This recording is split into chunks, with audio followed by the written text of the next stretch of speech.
How you doing, Lexi? How you doing, Dylan? I'm all right. Good. So, as everyone knows, I've been out here for a while, traveling around homeless, and I ran into you two over by Atkinson Street, where I started last year, where I started this journey. And it was interesting to see that it was cleared out. So, I'd love to hear from you. I know you said that you've been out here for almost a couple years, and tell me your story and tell me a little bit about your experiences out here in Boston. It's definitely been one hell of an experience. We came out here from Cape Cod. We ended up homeless in Cape Cod originally. And when we came out here, we were hoping for better opportunities for housing, because there is better opportunities than where we're from for housing.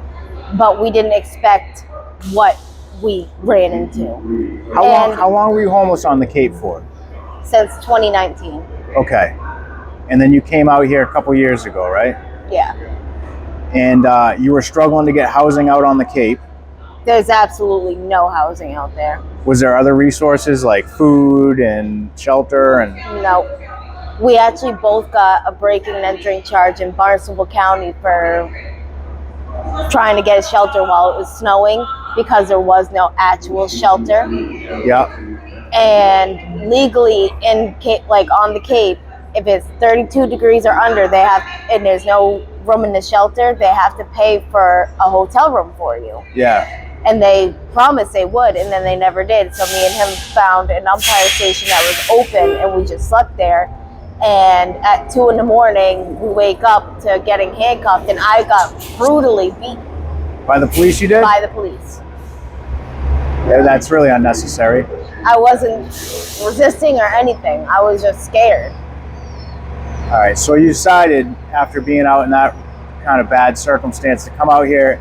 And what did you find when you came out to Boston? I was hoping for better, but it didn't really get much better. There is opportunities for housing. I'm just still struggling to find it. All these people that I don't want to say don't deserve it, because everybody deserves a house to live in. But there's people who are getting housing and then still choosing to sleep on the streets. Okay. And I'm sitting here struggling my hardest with medical conditions and trying my absolute like everything I can. And I can't stay at a shelter because of my medical issues. So I am permanently on the streets. The shelters, almost every shelter, the longest I've been able to stay is a day because of my medical issues. They say I'm a liability. How long, let me change that. How are the medical services for you out here? Have they been good with like the medical services and everything? Yes and no. They had gotten her like a respite in Barbara McGinnis before, they didn't really, they just kept her in there, kept feeding her medication. That wasn't Promised her that she working. was going to get housing. And they were promising that they were going to help her with case management to get her ID or her social security card and her birth certificate, that she lost everything during the homelessness. Yeah. They promised all that, and they still haven't, came through on their end of the promise. And I still go there almost every day.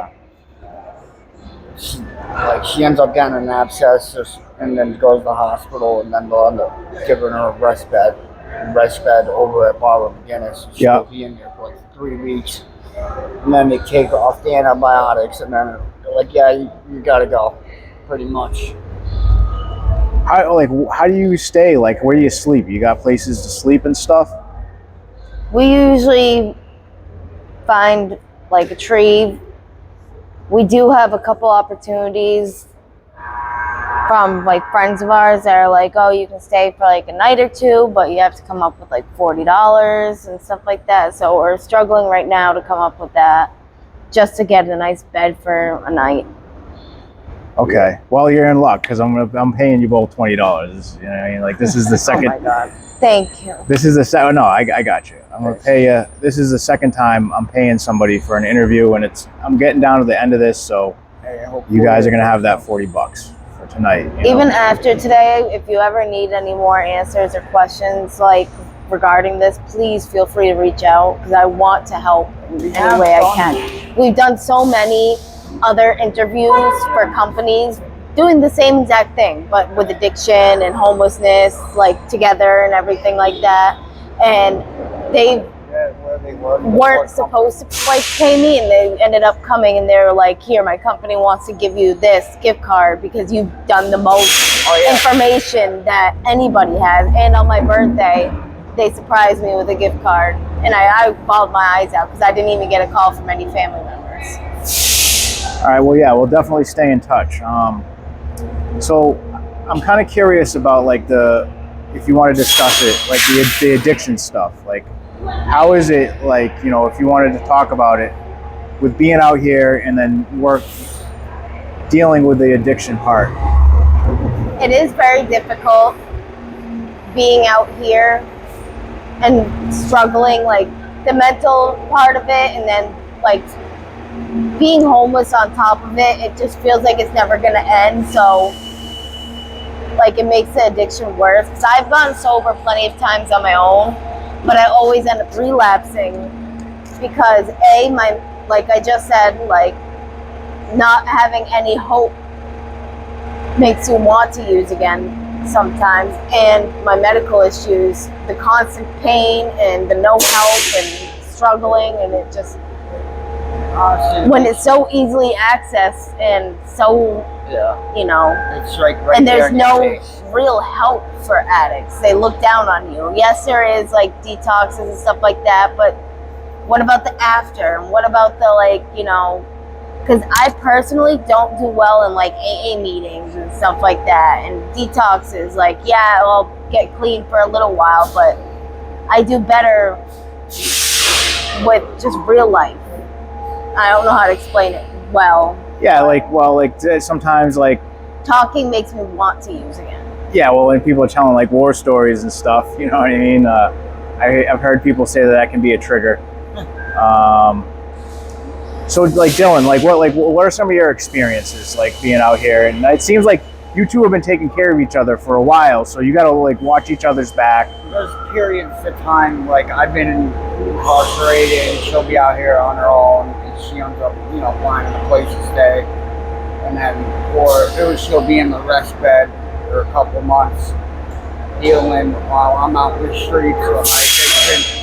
And it is tough when I'm out there on my own, and even when I'm just out here with her, I'm still managing every day to supply and get whatever I need for a fix or whatever you so-called, you know. Like, and I would have to break the law in order to get whatever I need to get, you know, high. And it sucks. And I don't like doing what I have to do to get money, you know, to get money for drugs. And It's a horrible feeling. yeah.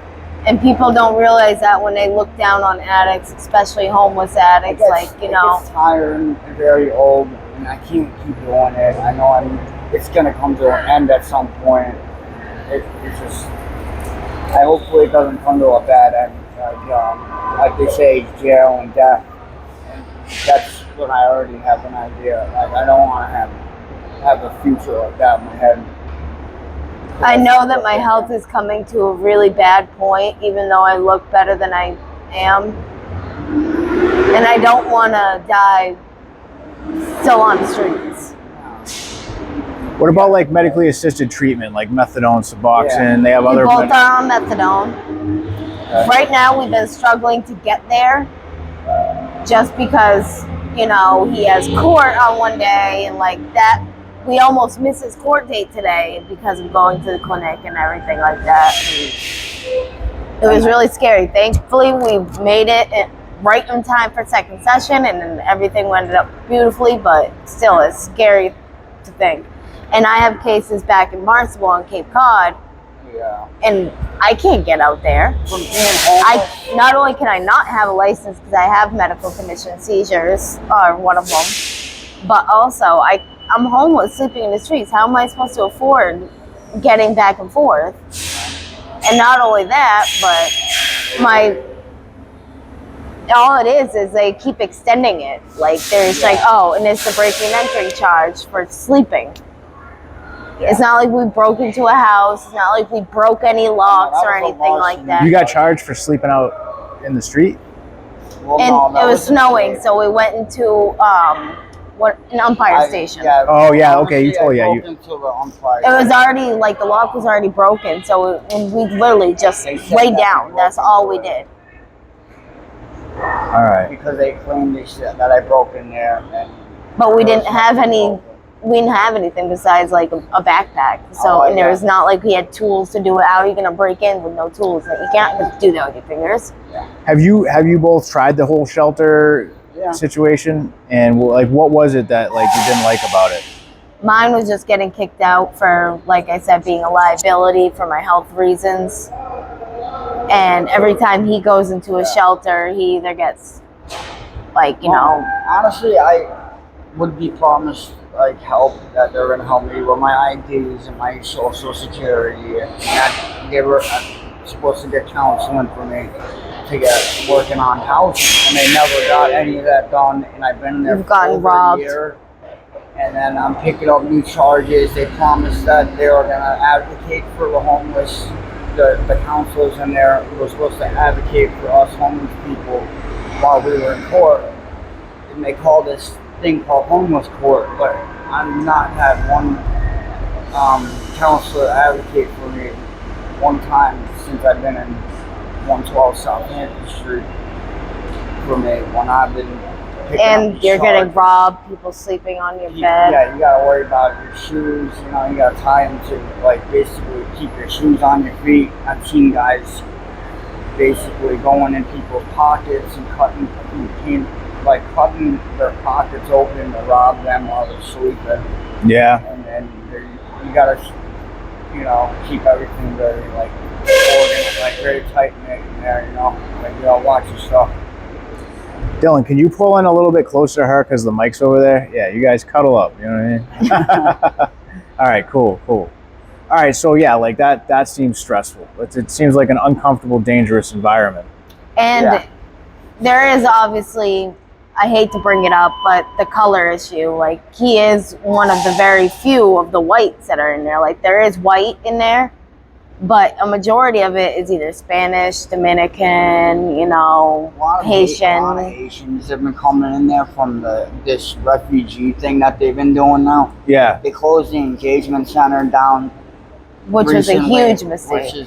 That was a good place for the homeless to go to, so they stopped bringing the homeless people there by closing it down when they shut down Atkinson Street. And we were volunteer there on our off times, like every day, so we can, just to help. Yeah, we got going in there, just some volunteering and cleaning, whatever it was. We got a lot of help there from the staff, and ever since they shut it down, it's just been, they use that facility for the refugees or whatever it is with the overflow of the shelters, and it just doesn't make any sense why they would shut it down for that reason, because that was built specifically for the addicts or the homeless people. Was that the Woods Mullen one over there for the men? It was right on the end of Atkinson Street. Yeah. That's right, Woods Mullen. They got 500 beds in there.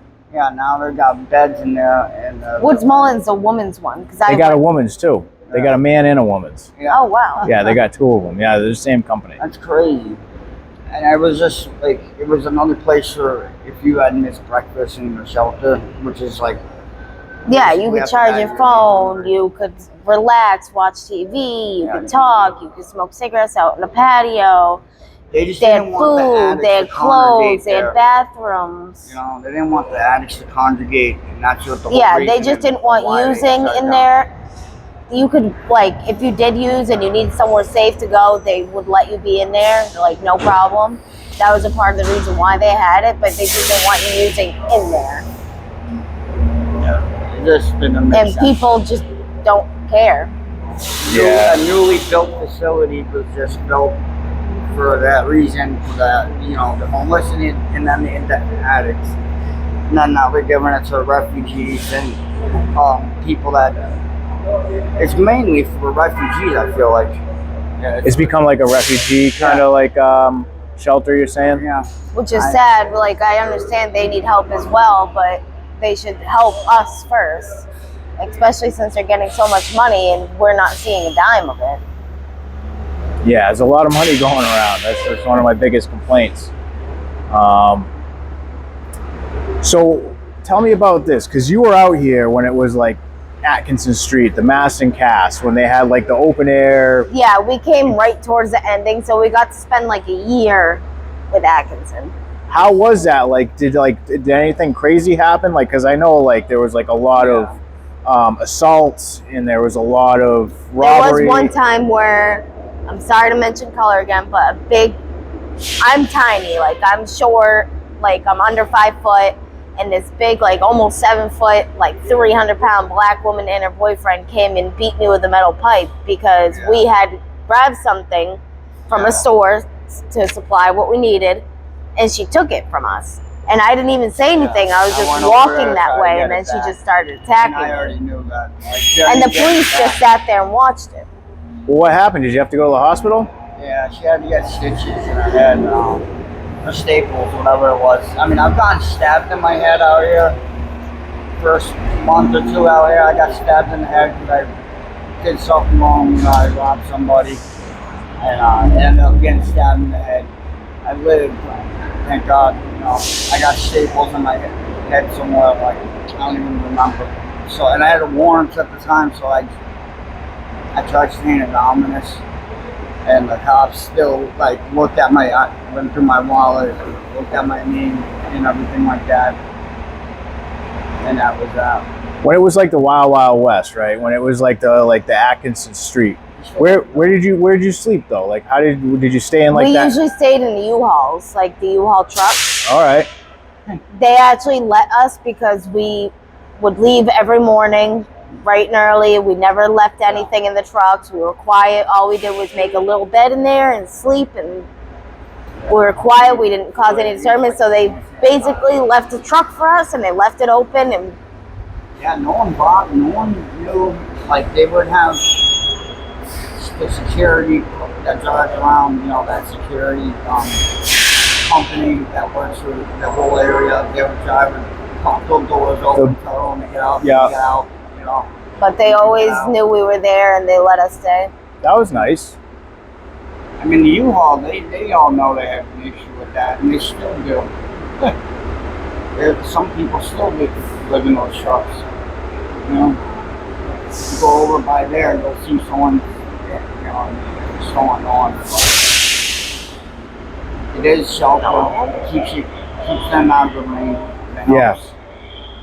It kept us out of snow, and then believe it or not, it sucked because we would have to stay in there freezing our ass off.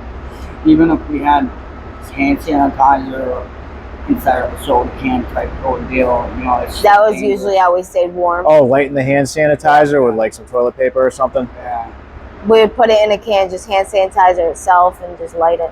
Yeah, because it's ethyl alcohol is why it burns. You have to keep that, you know, keep the whole thing like, I don't know, ventilated in a way. So I seen you earlier and I was walking away and I heard a kid talking, and he was talking about how he likes to buy, he said a finger of fentanyl is $90, right? So like I remember back in the day when I was running the streets, like a finger of heroin was like between $600 and like $1,000 for a finger of heroin. So the fentanyl is cheap. It seems. I've never heard of it being $90. I mean, that sounds personally like he's getting ripped off or he's trying to steal from somebody, personally, from my experience, but I could be very wrong. It could be anywhere from that price to, it depends on how much you get. You know, it all really does. I mean, I've just heard of it from being $500 to $100, you know. 500 to 100, and a finger is 10 grams usually. Yes. Yeah. And fentanyl is cheap now, but they're just using that and xylazine as a Yeah. They're very dangerous. Talk about like the experience with like the drug transitioning from. When I did really good stuff, I would wake up on the floor with the needle in my neck still, and like my bag of dope would be gone somehow. Like if someone walked by and robbed me instead of trying to save your life. And that's just how people are out here. They don't really give a fuck. They'll just rather rob you and take all your money and their valuables before saving your life, kind of thing. And it does suck. A lot of people do that out here because that's how they survive with their addiction. It's sad, but it's also sad in the sense that they do that. And I've had it happen to me multiple times. Like I've gotten like this blue dope when they started changing colors out here. Okay. And I did a little bit of it, and I woke up on the sidewalk in the pouring rain, not even remembering how I fell asleep there. And I wasn't around for that. Yeah. I must have been in the hospital or in respite, because that's the only time I'm not with him. Have you ever had to like Narcan each other or been Narcaned ever? I never have been, but I have had to Narcan him a couple of times. Like I said to you earlier, when it wasn't being recorded, I don't use needles as well. Yeah. You don't even remember it. It's like you'll do it and you get the rush, and then like 20 minutes later you black out. That's when you overdose. You know? It's kind of weird. You know, it's like if you were going into a drinking, blacking out. You know, you feel drunk. Then next thing you know, you're out. You know, and then that's when you're out. You're like you need to get an RPN if you're not breathing. Scary. That's why I'm a big stickler about trying to always have Narcan on me. Yeah, I got like 4 of them in my backpack. Well, like let's talk about like the future. Like what do you two plan on doing like going forward here? You got any plans or goals or stuff? My biggest plan is, like I said, getting housing and, you know, being able to wake up comfortably and not stress about where I'm gonna sleep, bathe, eat, and small things that should be, you know, and I wouldn't say given, but just, you know, easier access and not as difficult as I am like living right now. And so stressful every day, like stressing over how I'm gonna get a drink of water and how I'm gonna get something to eat in my belly, and especially with medical issues and just a lot of things. And I also am very big on wanting to give back, whether it be just information or just time or effort, anything. I really want to give back to the homeless and the addicts and the people that need it the most. And well, that's what you're doing now, you know, because people will see this, they're going to learn from it. Like, what advice do you got to give to other people that might be either heading into a situation like this or in a situation like this, or people that might not understand this situation? There's at A-Hope, which is the needle exchange, there's a place called Faster Paths. If you need help with addiction, place to go to get rehab or help, you can go into Faster Paths. And Faster Paths. Bed right away. Yeah, Faster Paths, A-Hope. A-Hope. Yeah. Where else? You just follow whatever directions they tell you to do to keep. You can go to the hospital and ask for help. Yeah. Just always ask for help. Yeah. Unfortunately, some Never people stop. aren't ready. And if they're not ready to get help, like they just continue to get high until you get sick and tired of it. And when it comes to housing, it's the same thing. Like, don't give up. We mentally are very hurt that we still have to keep struggling and trying and fighting every single day when there's other people who just don't do anything and they get everything handed to them. But we're not giving up, and we're gonna keep fighting for what we need until we get it.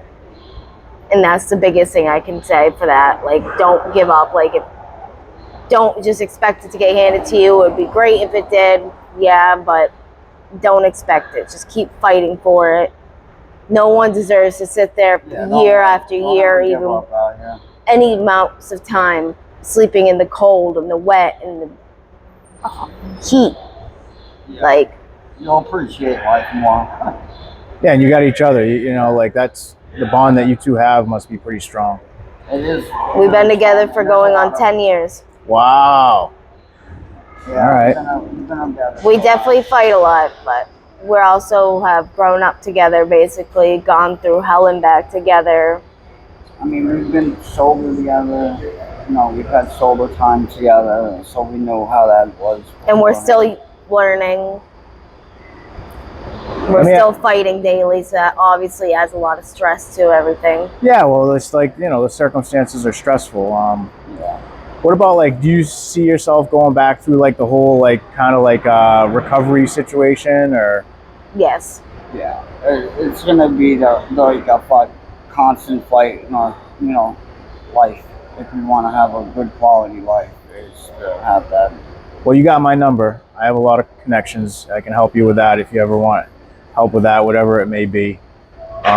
Is there any other, like, plugs you want to give people around here, like places that help you, people that helped you? You got anybody else you want to mention? There was an outreach. Yeah, there's an outreach van that comes around. Yeah, they like give you clean needles and supplies if you need that. You know. But they have some of the best workers that worked at the EC. I don't want to give out their name without their permission, but there's a lot of them that I am extremely close to. Yeah. Like, I've even been offered to, like, hang out at his house and have a home cooked meal. Like, me and him are super close, and him and his coworkers, and like I said, they worked at the EC, and What's the EC? What does EC stand for? The engagement center. Oh, the engagement center. All right. And they are That's just when like they some of the open. most, like, I don't even know how to put it, but they will fight for anybody who puts in any effort. Yeah, they'll help you. All they need is you to be like, I need help, and just not sit on your ass and just expect things to be handed to you, even if it's just showing up every day to say hi to them. So that's the outreach workers from the Yes. engagement center. All right. Yeah. So I was an outreach worker up in Lawrence for like 5 months, working with all the homeless, and you know, like, that's what I would do. And I ended up leaving for various reasons, but I see the power in going out there, meeting people where they're at, you know, and showing them that you care about them and you're willing to fight for them. You know, sometimes people aren't willing to fight for themselves, you know, but if you show them that you're willing to fight for them. They don't think that people care, and that makes things a lot harder. And I can say that from my own experience. Even though I do have him, and that helps a lot, but, like, sleeping out in the streets, feeling like nobody cares, makes everything that much harder, and makes it, you know, makes giving up so much, like, closer, and makes it seem like more easier, and when it's not. Yeah. Well, you two don't deserve to be staying out here. You deserve to have a place where you can lay your head. I definitely support you. Is there anything else, like anything that you want to share that you think's important before we close out on this? If you're gonna use, always use with a friend. That way, if anything is to happen, you know, there's Narcan, there's something, just make sure you're with somebody. That's why I said to you, closing down Atkinson was not a good idea. Just because it kept everything in, like, that little area, so there wasn't it all dispersed and, you know, affecting the other people, outsiders and stuff like that. Could calm, and then also it protected them, because if someone was to overdose or anything, it was right there, and they knew it was right there, and they had help immediately. Yeah. You got anything, Dylan? Well, I agree. Like she said, just use with a friend or somebody that you know that they have Narcan and they won't even get that, you know. And if you need help, reach out to any caseworker in the shelter. They said they can get you on rehab. I've never done it that way, but I've gone into Faster Pass and I've gone into a bed right away, you know, within like the first day, like 3 hours. Yeah, you can go to hospital, you can go to, like he said, A-Hope, Faster Pass, they're in the same building. Most shelters, you can ask them, and they know, and they have phone numbers and stuff like that. Yeah. And like we said before, do not give up. Yeah. All right.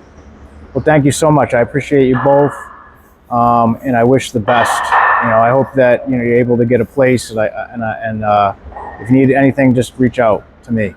Thank you. Thank you. All right.